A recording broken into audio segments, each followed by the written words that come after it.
Thank you very much, George, for the introduction, and thank you for the nice invitation. We enjoyed it a lot, Professor Xenia and Pooja. Right, today I'm going to talk about, I start my journey with Xenia early 2019 when I did the safety study for the material. Then late 2019, I started to do the Xenia implant, and I used to do it manually. I was lucky in the sense that Professor Al-Masri, he was doing it with the laser, so we can compare our result. Yes, we have a good result, but not wow results. So I thought, why it's not? Maybe you're not putting the Xenia in the right place, or possibly we weaken the strongest part of the cornea by creating the pocket, or possibly we damaging the corneal nerves. And this, the courtesy from Professor Marshall, and how you see the strength of the cornea in the anterior 150 micron. This is my result for the last 2 years, and it is not a good result. It's a wow result. And I'm going to show you, I used to do the pocket manually.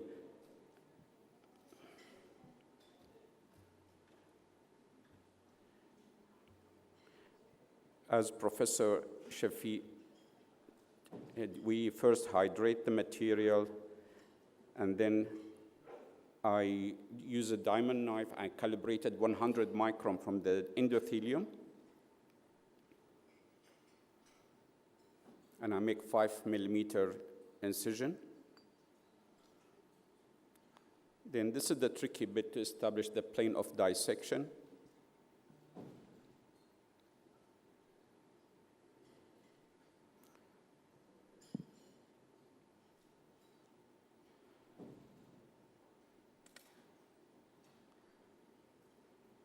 Followed by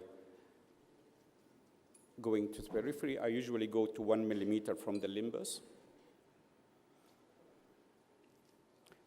And then I have to make sure there's no ridges between the upper and the lower side of the pocket.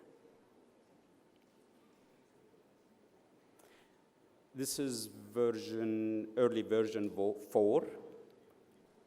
And you can see it's still like a contact lens.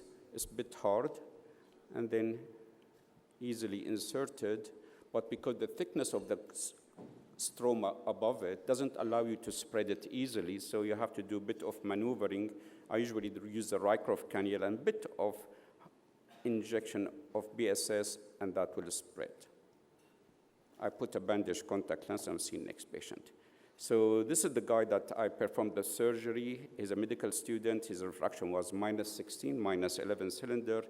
And as you can see from densitometry, it's about 73 micron from the endothelium, the location of the Xenia implant. And this is pre, post, and the subtraction between the two. And there's a flattening about 26 diopter. I couldn't manage as my colleague from the managed 34 diopter flattening. Excellent. Right. And he was grade 3 to 4. He was on my waiting list for DALK, but post-op he became recognized by the Pentacam as keratoconus grade 1. The high order abrasion improved massively, and his vision before procedure, he was counting finger for 2 meters, post-op with the best corrected vision 6/15, and he became more tolerant to his contact lens, which improved his vision to 6/12 because we flattened the cornea more. Then I moved to femtosecond. I use a Zimmer.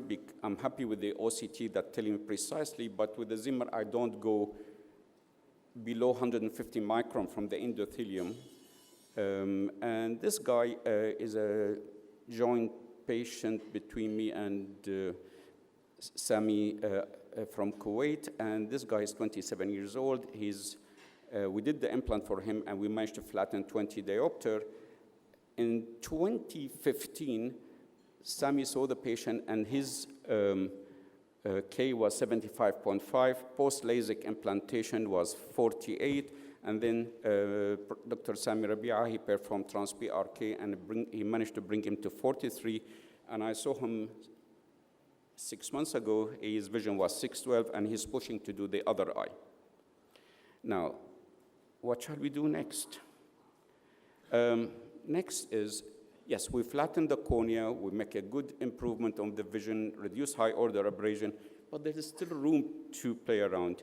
and improve the quality and make it more perfect.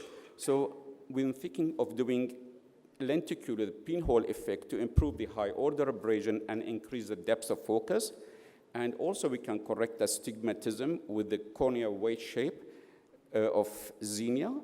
And I'm going to start in 2 weeks' time doing only collagen rings without the plate, see how it works, and drug treatment delivery, and we need the help of Professor Xenia regarding immunological study. And the presbyopia, there is 2 ways of doing it. Your way is fantastic because it's not shape changing, it's refractive index changing, and the other way is by making a pinhole. And then we can use the Xenia as a onlay, not inlay. And I have a case of that. And lastly, but a medical cosmetic for people with aniridia, you can color the periphery of the Xenia and do it. So this is the new design. It's a combination of a plate with a ring, or a combination of a plate and total ring in the center. And I tried it in combination with the Xenia and a 340 ring. So the implant flattened the cornea. This guy is grade 4 keratoconus. His cornea is really badly involved. And I introduced through the incision 5 millimeter, I feed down a ring, 340, and that stay on top of the cornea. And to my surprise, the vision get fantastic simply because the collagen in the center of his cornea is not healthy, it's wrinkled. So I think this ring stretch it and make him see clearer. Also, we can correct astigmatism. The way I do it, I take the lenticule, mark the steepness. This patient, I did cornea transplant on him. He have a high amount of astigmatism. I create 2 pockets, one centrally and one peripherally, and I take a wedge of the Xenia implant. I fold it, and then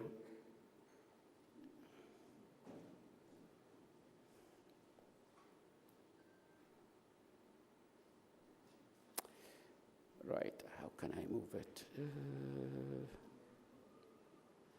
Very simply with the Sinski, you hold the tip, insert it toward the center,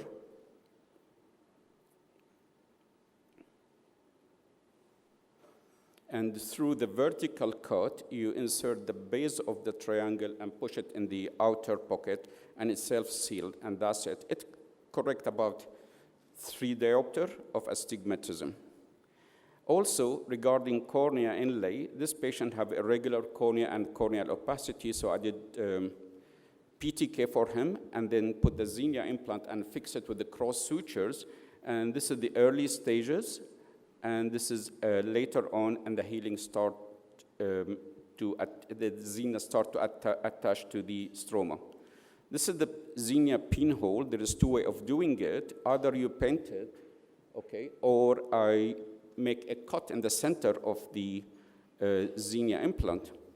And I would like your expertise in telling me, can you see the, oh, come on, where are you? This is the implant, but where the center being cut, the cone is protruding through, and you can see on the topography on the right-hand side, the cone restart to bulge through the hole that we created. So is it the high intraocular pressure? What is it? We have to have a lot of explanation. I think most of my colleagues covered the take-home message, and I think well covered. And if in the future, if you want to do bulk, it's very easy. The pocket is existing. You just refine it, dissect the remaining 100 micron, and that's it. Thank you very much for your attention.